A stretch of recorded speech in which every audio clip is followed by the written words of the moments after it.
বছর ২ আগে অনেক আশা নিয়ে এই চ্যানেলটা খুলেছিলাম। জানি না কি হলো, আর ভয়েস দেওয়ার ব্যাপারে আমি অনেক শাই ছিলাম, তাই সব কিছু প্যারা লাগাতে আমি সেখানেই স্টপ করে দেই। আমার কোনো স্ট্যান্ড বা ভালো কোয়ালিটির ফোন ছিল না, ভালো কোনো ক্রোকারিস ছিল না, এজন্য আমি আর আগাইনি।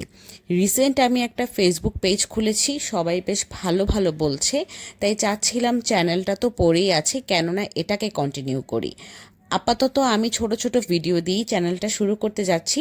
সাবস্ক্রাইব করে পাশে থাকবেন, ধন্যবাদ।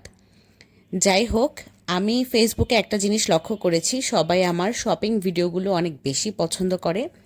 আর আমি সবসময় বাজেট আর রিজনেবল নিয়ে কথা বলি। এর কারণ কি অর্থ? না, সবসময় কারণ অর্থ হয় না, তবু কিনতে গেলে দুবার ভেবে নেই।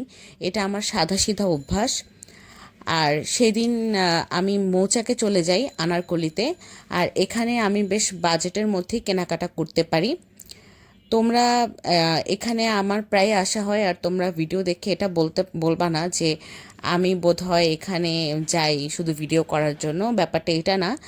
আসলে বিশ্বাস করো, এতে আমার কোনো লাভ নাই, তবে আমি আমার টুকিটাকি লাইফস্টাইল, দৃষ্টিভঙ্গি, চিন্তাভাবনা তোমাদের সাথে শেয়ার করব এই ভেবে। যদি কেউ কোনোভাবে উপকৃত হও আমার ভালো লাগবে। তবে আনারকলিতে এবারের কাপড়ের দাম ওভার প্রাইস লাগছে আমার।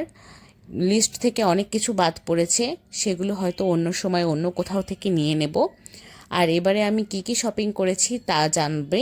আমি একটা নেক্সট ভিডিও বানাতে যাচ্ছি আমার শপিংগুলো নিয়ে। আর একটা কথা বলবো, প্লিজ আমার চ্যানেলটা সাবস্ক্রাইব করো, আমাকে সাপোর্ট করো, আর আমার সাথেই থাকো। নিত্য নতুন আমার লাইফস্টাইল সম্পর্কে তোমাদেরকে আপডেট দিব। আশা করি তোমরা কেউ আশাহত হবে না। Thanks for watching.